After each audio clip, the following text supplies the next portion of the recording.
이 시간도 우리 주 예수 그리스도의 풍성하신 은혜와 사랑이 예배 자리에 참여한 여러분의 심령 위에 그리고 여러분의 삶의 전 영역 위에 충만하게 임하길 주의 이름으로 축원합니다. 예. 여러분 일본에는 킨츠기라고 하는 독특한 도자기 수리 기법이 있습니다. 15세기 무로마치 시대에 발전한 이 기법은 깨진 도자기를 버리지 않고 온나무 진액으로 접합한 뒤 이 금이 간 틈을 순금가루로 메워 장식하는 기법을 말합니다. 오늘날 이 도쿄 국립박물관과 세계 여러 박물관에서 이 기법으로 복원한 도자기를 전시하고 있습니다. 그 작품들을 보면 놀라운 사실을 발견하게 되는데요. 깨지기 전보다 훨씬 더 아름답고 고귀하다라는 거예요. 깨지기 전보다 더 고귀하고 아름답다. 깨어진 상처가 오히려 황금빛 무늬가 되어 세상에 단 하나뿐인 예술품으로 재탄생한다라는 것입니다. 사랑하는 성도 여러분, 오늘 제가 여러분에게 이 킨츠기 이야기를 통해 전하고 싶은 메시지는 갈라진 틈이 아니라 그 틈을 메우고 있는 순금 때문입니다. 복음은 우리의 상처 자체를 미화하거나 고통받는 것 자체가 우리의 훈장이라고 말하지 않습니다. 여러분 기억하십시오. 도자기의 깨어진 틈이 순금으로 채워지듯 하나님 앞에서 나의 단단한 자아, 곧 나의 나의 주권이 철저히 깨질 때 비로소 그 빈자리에 하나님의 치유하신 은혜의 황금빛이 흘러들어와 우리의 가장 아름다움을 자랑하게 만들고 우리를 더욱 하나님의 사람으로 만들어간다라는 것을 기억하시기 바랍니다. 하지만 아름다운 작품으로 거듭나기 전 도자기가 깨져야만 했던 것처럼 우리 인생에도 예기치 않게 마음이 산산조각 나는 아픈 순간들이 찾아옵니다. 평온하게 살아가던 우리 삶에 감당하기 힘든 고난이 닥쳐올 때가 있습니다. 예기치 않게 건강했던 몸이 아픔이 찾아오고 질병이 찾아옵니다. 또 믿었던 사람에게 배신당해 관계가 완전히 무너지는 그런 일들이 찾아오죠. 그때 우리는 하늘을 향해 억울함을 토해냅니다. 하나님, 제가 무엇을 그렇게 잘못했습니까? 왜 저에게 이런 아픔을 주십니까? 열심히 산 저는 왜 실패하고 악하게 사는 사람은 왜 형통합니까? 이런 억울함을 우리가 토로합니다. 이것은 단순한 불평이 아닙니다. 하나님 공의에 대한 우리의 처절한 항변입니다. 오늘 우리가 함께 묵상할 로마서 9장의 이 본문의 말씀이 바로 이 질문이 등장하고 있는데요. 오늘 19절 말씀을 같이 한번 읽어보도록 하겠습니다. 19절입니다. 혹 내가 내게 말하기를 그러면 하나님이 어찌하여 허물하시느냐? 누가 그 뜻을 대적하느냐 하리니. 여러분, 이 말씀을 우리말로 풀어보면 이렇습니다. 하나님이 모든 것을 다스리신다면서요. 그렇다면 왜 내 삶은 왜 이렇게 어렵고 고난이 닥쳐옵니까? 왜 저를 이 자리까지 허락하시는 겁니까? 왜 하나님은 여전히 나의 죄와 불순종에 대해 책임을 물으십니까? 라는 말입니다. 오늘 이 날카로운 질문을 정면으로 마주하면서 바울을 통해 주시는 하나님의 충격적이면서도 은혜로운 응답을 우리는 들어야 합니다. 오늘 말씀의 핵심 메시지는 이것입니다. 우리의 자아가 깨어질 때 비로소 나의 초라함은 감추어지고 하나님의 주권적인 영광의 황금빛이 우리 안에 흘러들어와 깨어진 우리의 삶을 가득 채우고 회복한다라는 사실을 기억하시기 바랍니다. 본문에서 바울은 우리의 항변에 대해 논리적으로 변명하거나 감정적으로 우리를 달래려 하지 않습니다. 도리어 20절에서 엄중하게 선포하고 있는데요. 우리 같이 20절 말씀을 읽어보도록 하겠습니다. 이 사람아, 내가 누구이기에 감히 하나님께 반문하느냐? 지음을 받은 물건이 지은 자에게 어찌 나를 이같이 만들었느냐 말하겠느냐? 여러분, 여기에서 이 사람아 라는 표현은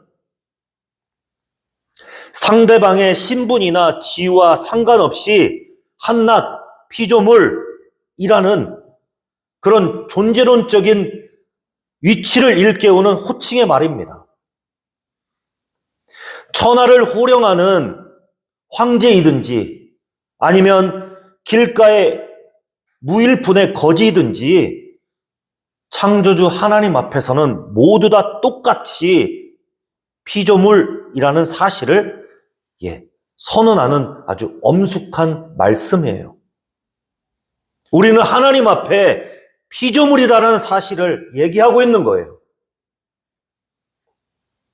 피조물의 자리에 서야 비로소 하나님의 주권이 냉혹함이 아니라 국률이라는 것을 알게 하기 위해서 제발 재판석에 내려오라. 네가 서야 할 자리에 서야 하나님의 국률이 보이기 시작한다라는 것을 알려주고 있는 것입니다. 이어서 바울은 토기장이와 진흙이라는 비유를 들어 설명하고 있습니다. 21절에 보면 토기장이가 진흙 한 덩어리로 하나는 귀하게 쓸 그릇을, 또 하나의 그릇은 천하게 쓸 그릇을 만들 권한이 없겠냐고 우리에게 묻고 있습니다. 여기서 말하는 권한이라는 말은 단순히 물질적인 힘이 아니라 정당하고 절대적인 토기장이의 권리를 지금 말하고 있는 거예요. 토기장이의 권리. 그러니까 한마디로 진흙은 스스로 존재하는 것이 아니다라는 겁니다. 토기장이의 뜻에 의해서 빚어지는 존재이기에 왜 나를 이렇게 만들으셨습니까? 라고 따질 자격조차 피조물에게는 없다라는 것을 이야기하는 겁니다. 이 비유에, 여러분, 이 비유는 구약에서 이미 선포되었는데요. 예레미야 18장 6절 말씀을 우리 같이 한번 읽어보겠습니다. 여기에서는 어떻게 얘기하고 있는지 같이 한번 읽어보겠습니다. 여호와의 말씀이니라. 이스라엘 족속아, 이 토기장이가 하는 것 같이 내가 능히 너에게 행하지 못하겠느냐? 이스라엘 족속아, 진흙이 토기장이의 손에 있음 같이 너희가 내 손에 있느니라. 너희가 내 손에 있다. 이사야 선지자도 비슷한 고백을 하고 있는데요. 이사야 64장 8절 말씀도 같이 한번 읽어보도록 하겠습니다. 그러나 여호와여, 이제 주는 우리 아버지이시니이다. 우리는 진흙이요 주는 토기장이시니 우리는 다 주의 손으로 지으신 것이니이다. 아멘. 이처럼 성경 전체가 한 소리로, 한 목소리로 선포하고 있습니다. 하나님은 모든 것 위에 계신 절대자, 주권자이시며 우리는 그분의 손에 들린 진흙이라는 것을 이야기하고 있어요. 여러분, 우리는 진흙입니다. 그렇다면 우리가 인생의 고난 앞에서 왜 이렇게 억울하다라고, 하나님 왜 이렇게 억울한 삶을 우리에게 이렇게 살게 하십니까? 라고 말하는 근본적인 이유가 무엇일까요? 그 이유는 내 인생의 주인이 나라고 착각하고 있기 때문입니다. 내가 내 인생의 토기장이가 되어 내 마음대로 성공의 모양을 빚어내고 그렇게 막 하고 싶은데 하나님께서 개입하셔서 그 모양을 다르게 만들어 내시니까 내가 분노하는 거예요. 내 마음대로 하고 싶은데 하나님께서 개입하셔서 하나님이 원하시는 모양으로 빚어가고 있기 때문에 내가 분노하는 거예요. 그러나 성경은 분명하게 선포합니다. 우리는 토기장이가 아니고 진흙이다라고 선언합니다. 우리는 창조주 하나님 손안에 있는 진흙임을 잊지 마시기 바랍니다. 그런데 여기에서 놀라운 반전이 있어요. 절대적인 주권을 가지신 하나님께서 그 권한을 어떻게 사용하셨는지 22절과 23절에 설명하고 있습니다. 하나님은 진노를 받아 마땅한 그릇을 그들을 향해서 오래 참으셨고 또 긍휼의 그릇인 우리에게 영광의 풍성함을 알게 하셨다라고 이야기하고 있습니다. 여기서 우리는 한 가지 근원적인 질문을 던져야 합니다. 우리가 이 영광스러운 긍휼의 그릇으로 선택된 이유가 우리가 본래 다른 진흙들보다 더 아름답고 더 깨끗했기 때문에 선택되었을까요? 도대체 우리가 어떤 상태였기에 하나님이 선택하신 이 선택이 은혜라고 말할 수 있을까요? 여러분, 이 은혜를 깊이 알기 위해서는 우리는 먼저 성경이 말하는 우리의 실존을 냉정하게 직시할 필요가 있습니다. 성경이 진단하는 우리의 진짜 모습은 어떤 모습일까요? 우리는 죄로 인해 전적으로 부패하여 우리 스스로의 힘으로는 결코 하나님 앞에 나갈 수 없는 존재였다라고 성경이 말합니다.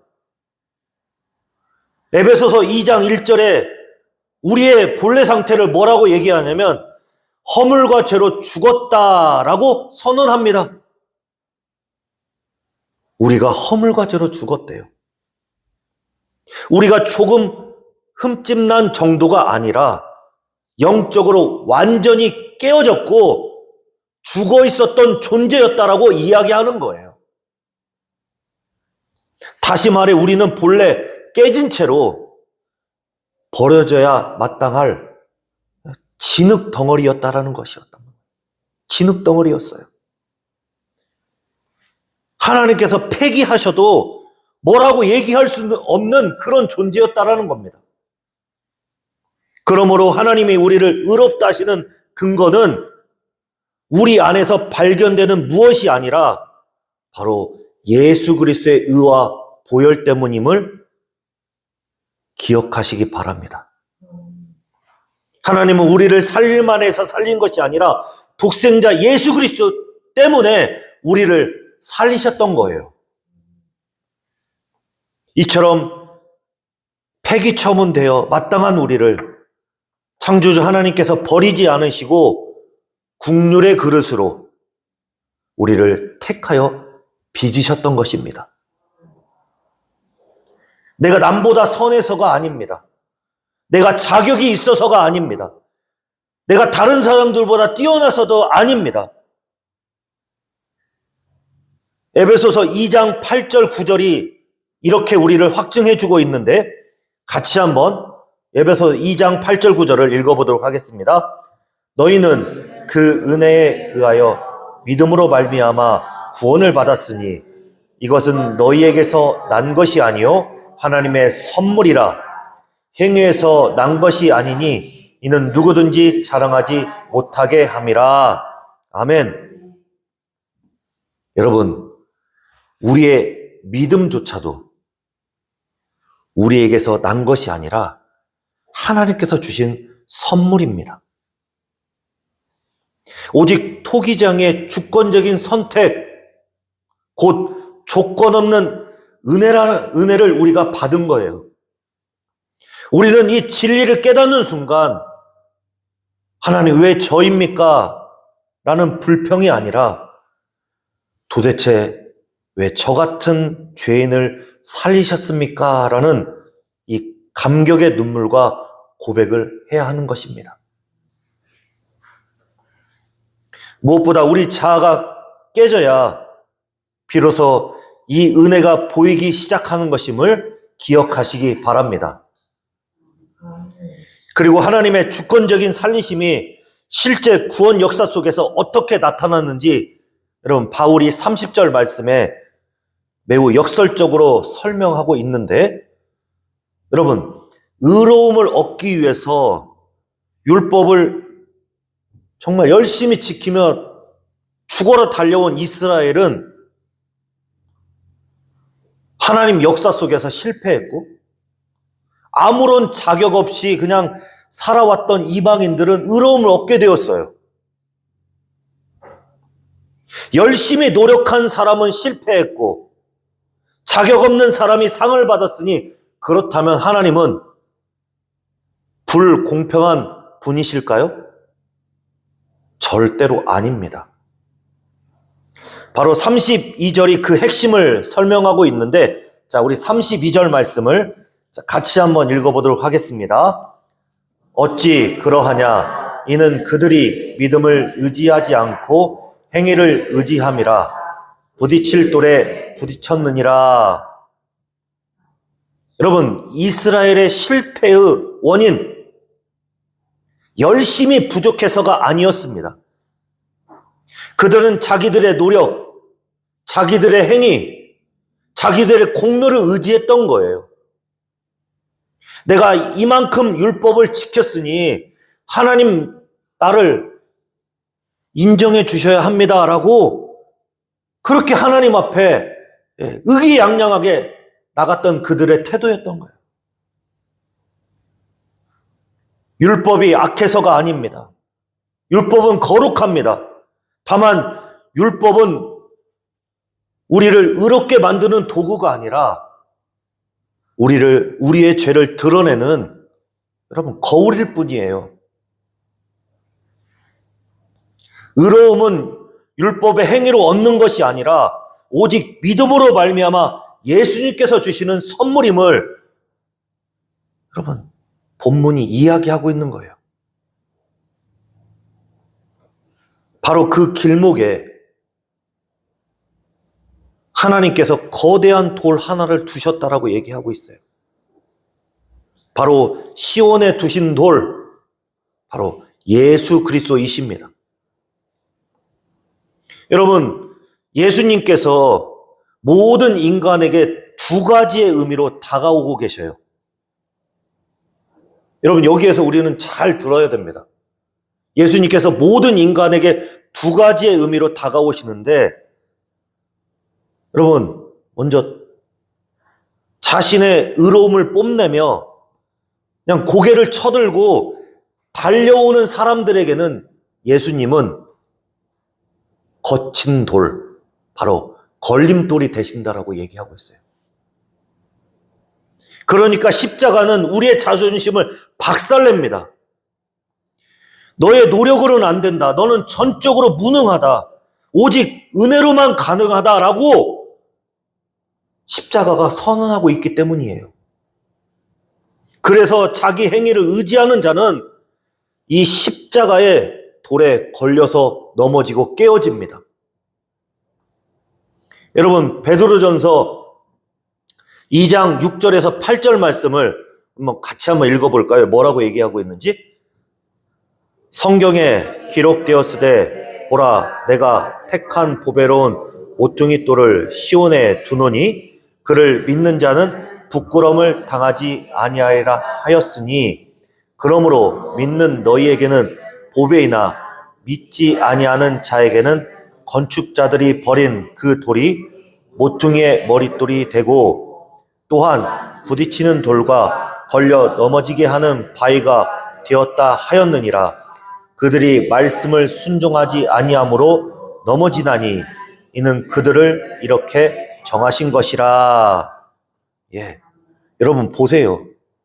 자신의 의를 주장하고 달려오는 자에게는 예수님은 부딪히는 돌, 거친 돌이 되신 거예요. 그래서 그들을 넘어뜨리십니다. 하지만 하나님, 저는 능력이 없습니다. 저는 의가 없습니다. 오직 주님만 의지합니다. 라고 이렇게 고백하고 낮아지고 겸손한 자에게 예수님은 그들에게 영원한 지탱의 보배로운 산 반석이 되어 주십니다. 산 반석. 여러분, 이게 바로 복음의 신비예요. 나의 의가 산산이 깨어질 때 비로소 내가 드러나는 것이 아니라 깨어진 그 자리에서 예수 그리스도의 견고한 반석이 드러나기 시작한다라는 겁니다. 사랑하는 성도 여러분, 여기서 우리는 진지하게 점검해야 합니다. 혹시 우리 안에 이런 모습은 없습니까? 주일에는 거룩하게 찬송하고 예배하고 아멘하면서 월요일 아침 세상 속으로 들어가면 마치 하나님이 없는 것처럼 철저히 세상 방식으로 살아가고 있지는 않으십니까? 가장 가까운 가정에서조차 내 기분대로 배우자에게 상처 주고 자녀에게 참았던 분노를 쏟아내고 살고 있지는 않으십니까? 교회 안에서의 신앙과 교회 밖에서의 삶이 완전히 따로노는 이 괴리, 이것이 바로 우리가 아직 하나님 앞에 온전히 깨지지 않았다라는 증거입니다. 이것이 바로 은혜를 가볍게 여기는 삶입니다. 십자가의 고귀한 보혈의 공로를 헐값으로 팔아넘기는 거예요. 우리는 순종해서 구원받는 것이 아니라 구원받았기에 하나님 말씀에 순종하며 나아가는 거예요. 그래서 야고보서 1장 8절에 이런 사람을 가리켜 두 마음을 품어 모든 일에 정함이 없는 자라고 이야기하고 있습니다. 한 마음은 하나님께, 다른 한 마음은 세상에 두고 있다면 그것은 아직 온전한 믿음의 반석 위에 서지 못했다라는 겁니다. 삶과 신앙이 분리된 채로 나아간다면 우리는 거룩한 열매를 맺을 수 없어요. 사랑하는 성도 여러분, 그렇다면 우리는 이제 어떻게 살아가는 게 중요할까요? 우리는 어떻게 해야 할까요? 여러분, 토기장의 손에 우리 자신을 온전히 맡긴 부드러운 진흙이라고 한번 상상해 보세요. 우리가 진흙이다라고 한번 상상해 보세요. 진흙은 토기장이가 만지는 대로 그 손길에 반응하여 여러분 빚으시는 대로 아름다운 예술 작품으로 변해갑니다. 진정으로 깨어진 사람은 삶의 모든 영역에서 주님, 이 상황에서 주님이라면 어떻게 하셨는지 알려주십시오라고 묻는 사람입니다. 사랑하는 성도 여러분, 분노가 치밀어 오를 때 또는 은밀한 유혹 앞에 나는 내가 주인이 아닙니다. 주님이 나의 주인이십니다. 라고 고백하며 내 생각과 내 행동을 멈추십시오. 회개하십시오. 여러분, 이것이 바로 은혜 안에서 거룩으로 나가는 성도의 삶임을 기억하시기 바랍니다. 여러분, 그리고 바울이 우리에게 중요하게 이야기하고 있는 말씀이 있습니다. 33절 말씀 한번 보세요. 33절. 그를 믿는 자는 부끄러움을 당하지 아니하리라 함과 같으니라라고 약속해 주고 있습니다. 부끄러움을 당하지 않는다. 이 말씀은 반석이신 예수님 위에 선 자는 결코 무너지지 않고 실패하지 않는다라는 최후의 승리의 보증의 말씀입니다. 바로 이 승리의 보증이 우리를 죄와 싸우게 하는 능력이 되는 겁니다. 흔들리지 않는 반석 위에 서 있음을 믿기에 세상 유혹에 타협하지 않는 거예요. 그러므로 여기서 믿음은 단순히 입술의 동의어가 아닙니다. 반석이신 예수님께서 내 전 존재를 아시기에 그분께 내 모든 것을 다 맡겨 드리는 것입니다. 내가 하나님의 다스리심을 믿는다면 나를 택하신 그분의 거룩한 뜻에 따라 여러분 죄와 치열하게 싸우는 거예요. 나의 옛 성품, 나의 혈기, 나의 탐욕, 여러분 이것이 불쑥불쑥 튀어나올 때마다 나는 내 것이 아니다. 나는 주님의 것이다. 주님이 나를 거룩한 그릇으로, 국률의 그릇으로 빚어가고 계신다라고 고백하며 여러분 주님 앞에 우리는 찰싹 엎드려야 합니다. 기도해야 돼요. 회개해야 됩니다.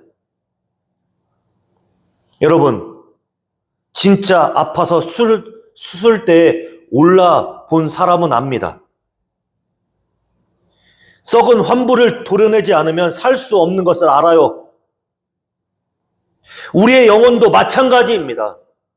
죄에 대해 아파하지 않고 거룩에 대해 갈망이 없다면 우리는 거짓 평안에 속아서 살아가는 겁니다. 그러니 여러분의 삶의 현장을 돌아보십시오. 직장에서, 가정에서 여러분은 어떤 모습으로 살아가고 계십니까? 여전히 내가 주인 되어 내 자존심을 세우고 내 뜻대로 되지 않으면 하나님을 원망하고 있지는 않으십니까? 아니면 깨어짐을 통해서 더 존귀해진 이 킨츠키 작품처럼 예수 그리스도의 영광스러운 빛을 여러분 뽐내고 계십니까? 여러분 어떤 모습으로 살아가고 계십니까? 여러분 기억하십시오. 우리가 산산이 깨어져야만 우리 안에 감추어진 예수님의 생명이 비로소 교회를 변화시키고 우리의 가정을 살리고 우리의 일터를 나 자신을 거룩하게 변화시킬 수 있다라는 겁니다. 이제 말씀을 맺습니다. 하나님은 시온에 거룩한 돌을 두셨어요. 바로 우리 주 예수 그리스도이십니다. 그러니 우리는 결단해야 합니다. 여전히 나의 잘남과 나의 계획, 나의 행위를 고집하며 그 돌에 부딪혀서 넘어질 것인지 아니면 나는 무력합니다. 나는 아무것도 아닙니다라고 인정하고 그 반석이신 예수님 위에 내 인생을 세울 것인지 우리는 이 시간 결단해야 합니다. 여러분, 그러나 이 결단은 내 힘으로 새 사람이 되겠다라는 자기 구원의 선언이 아닙니다. 성령께서 우리를 낮추실 때 우리는 그 은혜 안에 온전히 붙들려 예수님께 돌아설 수 있게 되는 거예요. 여러분, 세상은 돈이 없으면 실패한 거라고 말하고 높이 올라가지 못하면 부끄러운 거라고 말합니다. 그러나 성경은 단호하게 우리에게 말합니다. 오직 예수님을 믿어야, 그분 앞에 납작 엎드려야, 예수님 앞에 깨진 자가 돼야 결코 부끄러움을 당하지 않게 된다라고 얘기하십니다. 그러니 하나님 앞에 여러분 모든 것들을 내려놓고 토기장이의 손에 여러분 모든 것을 맡기십시오. 사랑하는 성도 여러분, 깨어짐을